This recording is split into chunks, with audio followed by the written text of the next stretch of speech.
Welcome to Harrelson Trumpets. I'm Jason, and today we are in the Denver showroom. We are going to be looking at the X8 trumpet right here in acoustic armor.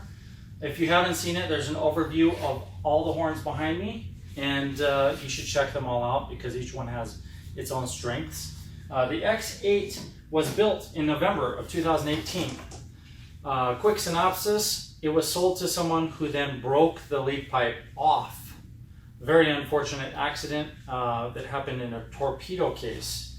So I do not recommend torpedo cases for any type of horn unless it's the type that is not the round one you drop it into. Because we have heard of dozens of horns who have had this issue. It's not a good thing.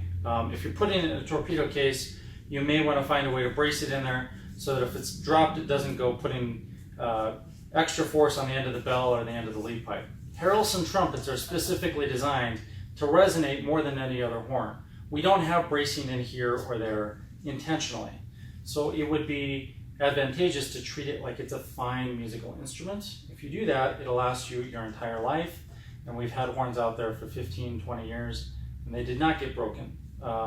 So with all that said, I had to repair this. I machined a collar that fits perfectly over the lead pipe where it broke, and I basically got it down to raw brass, fit it all perfect, soldered it with two little blind holes, and sure enough, everything is fine. It works just fine, just the same as it was when it was new.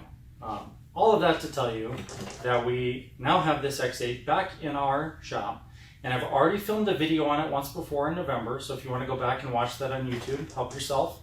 But I'm going to quickly go through the features of this horn and show you how and why you can set it up for different genres. So to review, it is a lead pipe 3, a bell 1 LT, which is marked right on the underside here. It has our lighter weight HT3 bracing, which was something we used years ago. It has been finished in the silver acoustic armor with the gold trim. It has a screw stop here, a Saturn water key, no water key on the third, so you do have to loosen that and pull the third to empty the water, and which is not a big deal, but that's how it's set up. And this has the Venturi gap receiver. So the first thing we're going to do is put together a mouthpiece and then put an insert on this receiver so we can play the horn. I'm going to set it back here on my nifty little stand, put the receiver right here, and I like to play some commercial type stuff, so I'm going to choose, let's do this mouthpiece body, which has acoustic armor that matches. And I'm going to put my rim and cup in there. I'm going to choose, this is a throat. It's known as the 140 20 ES. 140 means 140 thousandths is the throat diameter. The 20 ES, the 20 is actually 200 thousandths. It's the exit diameter. And the ES is the shape of the inside of this throat. And basically it's a compression throat. So let's see if I can get it up here. Ooh, it even focused. That's so nice. All right, so I'm going to put that together. I just dropped that in here, screw it together, and I need a backbore. Well, I'm going to look for a backbore that is relatively small. Let's do a 2031. Again, the numbers have meaning. If you add a 0 to the ends of the numbers, then you are going to have the dimensions in thousandths of an inch. So 20 is actually 200, and 31 is 310. I have my handy little 5mm wrench here, and because this is a brand new backbore, I'm just going to screw that in, put the nut on, and now I have my mouthpiece. Okay, now I'm going to choose an insert that's going to work well for lead. I'm going to put in a 338 number 8. So I grab my horn, I snap the insert on the end of the horn, I screw the receiver back on,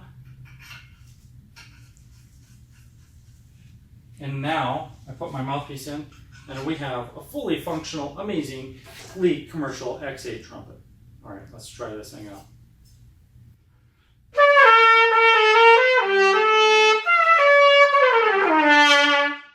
I'm not used to such a efficient setup for playing high. Automatically, I'm already hitting partials too high.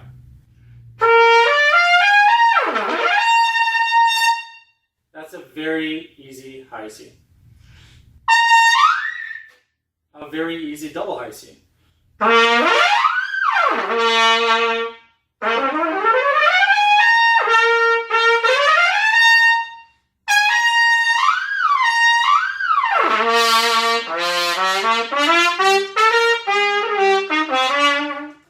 Alright, so it sounds big, bright, it's got a lot of edge.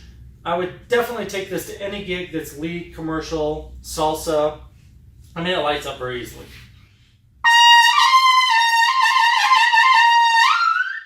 It's weird that it's that easy. Now, quickly, I'm going to set it up to be completely different. Now I want it to be big and broad. So I'm going to take my mouthpiece, unscrew both the back bore and the throat, and I'm going to leave everything else the same. So I'm pulling out my rim and my cup, take the throat out, set that over here, and I'm going to go to something really big. This is a 160-22 for the throat. Put that in, and then I'm going to choose a big back bore. So I'm going to do a 22-37, which is right here. I put all that together. Again, well, actually those components are just fine. Since it's brand new, you could possibly use the wrench. And I'm going to change that insert. So it is going to take me a whopping 2 minutes to change all this, to go from really bright to really dark, mostly because I'm just experimenting. I'm going to do a 348 number 4. The goal here is to make this horn sound big, broad, and beautiful, as if I were going to play a ballad, or maybe even a huge orchestral piece by Mahler. Okay, so put that together, mouthpiece in, same exact horn, same rim and cup. I just changed the throat, the back bore, and the insert.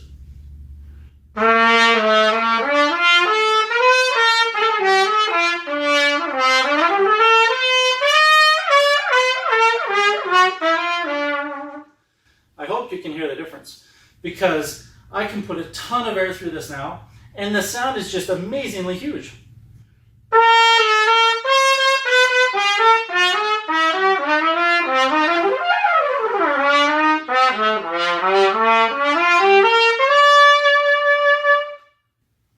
So there you have the X8, which is part of our X series, back in the shop. It's really fun to have this horn back and play it again.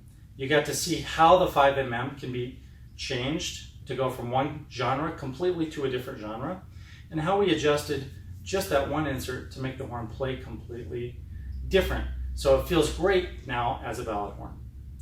I want to thank you for joining us today. I encourage you to watch all the videos on these horns, and I'll see you next time.